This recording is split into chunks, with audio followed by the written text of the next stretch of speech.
Well, joining us right now from our Abuja studios is Emeritus Professor Anthony Asiwaju, who's a Professor of History, University of Lagos. Thank you, sir, for joining us on the program. My pleasure.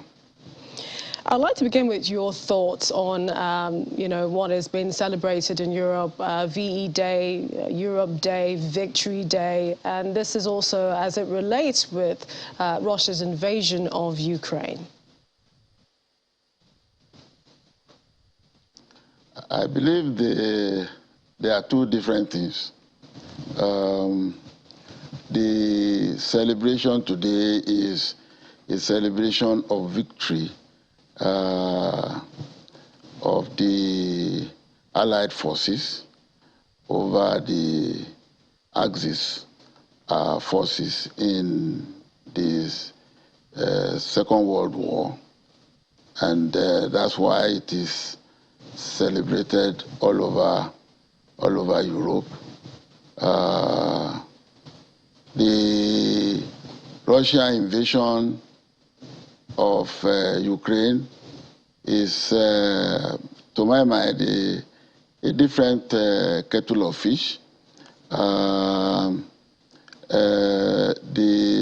There is little to link with the subject, the more important subject of the Second World War. Also, with that, I think I'd like to get your thoughts, because now, since the invasion began, talking about Russia, analysts have sort of taken sides as to, some say there is justification for Russia's president's invasion. We heard today Russia's president playing the victim and saying, the West sort of lured him into it. With your knowledge of the, international boundaries and borders, do you think that there was justification for Russia to invade Ukraine? The nation state, which is the unit of action and interaction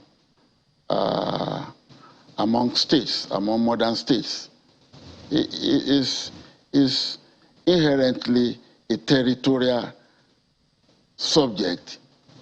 The nation state is described by its territorial integrity and by the fact of the clarity of its borders vis-a-vis neighboring sovereign states. So border or international boundaries and the issue of territorial integrity are unnegotiable matters in international relations.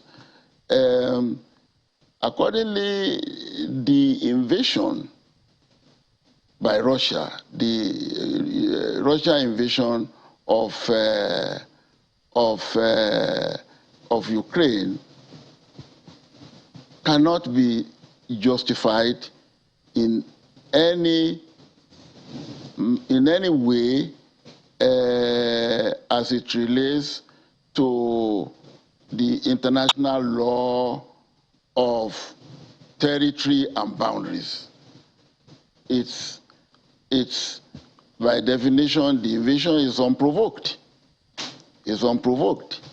The only way by which we can see any reason for it happening, and that's not too easy to defend, is the fear of Russia. The fear that Ukraine was going to join NATO, and that that will bring NATO too close to the Russian Federation. Russian Federation since the event of the late 1980s and early 1990s. So from what I know about international boundaries and state territories, the invasion of Ukraine by Germany is totally unjustified. By Russia. Yeah, Professor Asiwaju, just want to get your opinion on what the Russian president said today. He was trying to make out Russia as, the victim in this war, blaming the West and, of course, NATO for having brought this war to Ukraine instead of, his own actions, taking responsibility for his actions. I'm just wondering what would be victory for Russia in this war? What would constitute victory for Russia?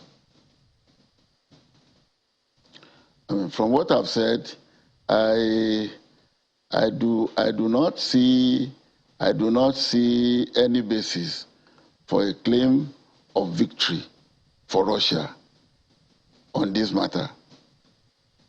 If Western powers, that is, members of NATO, if they came in strong support for Russia, it's on the basis of international understanding of support for an ally. This point I am making may sound pro-West, but there is no other way I can express it. I'm unbiased. I'm not biased in favor of one side or another, but on the basis of issue of boundaries and territory. If a state if a state which is an ally to the NATO network of allied nations is attacked, the international argument is that an attack on one is an attack on all. And I think this is the basis why the West came in support of Russia, of Ukraine. I do not see the logic in the statement that it was the West that pushed Russia into this aggression. Professor Anthony Asiwaju, a real pleasure speaking with you. Thank you for joining us this evening. My pleasure.